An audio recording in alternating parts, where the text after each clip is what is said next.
Clark the Shark and the Big Book Report.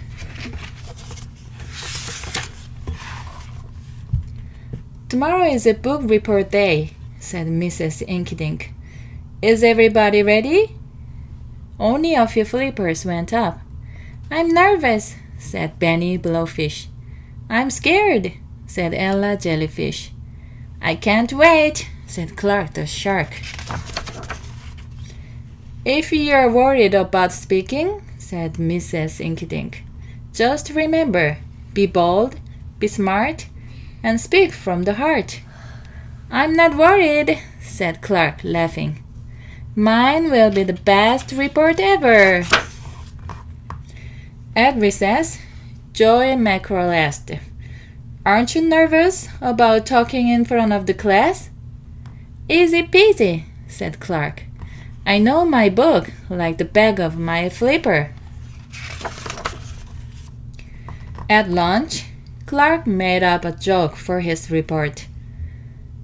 Kenny, he laughed so hard, milk squirted from his gills. That night, Clark tried out his report on his family. They laughed and clapped.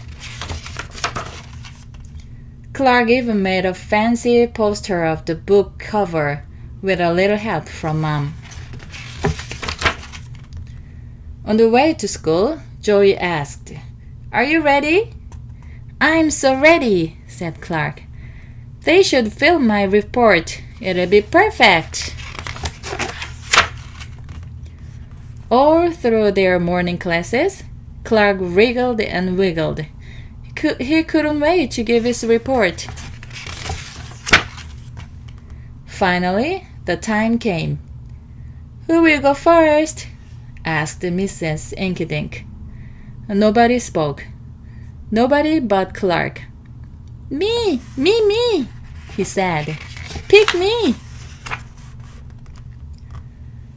Clark got up and told his joke. What do frog princes eat with their hamburgers? French flies, Clark said. Everybody cracked up. And then it happened. Clark forgot what came next. His mind was as empty as a seashell. He said. Clark had a brain freeze. He wanted to shrink and disappear. Clark was totally tongue-tied. His friends cheered him on. You can do it, Clark, said Joy. Clark smacked his face and stood on his head. But the words wouldn't shake loose. Be bold, be smart, said Mrs. Inkydink. And speak from the heart, said Clark. Suddenly, his mind was clear again. Clark went on with his book report. Maybe it wasn't perfect, but it was from the heart. And what do you know? His classmates loved every word.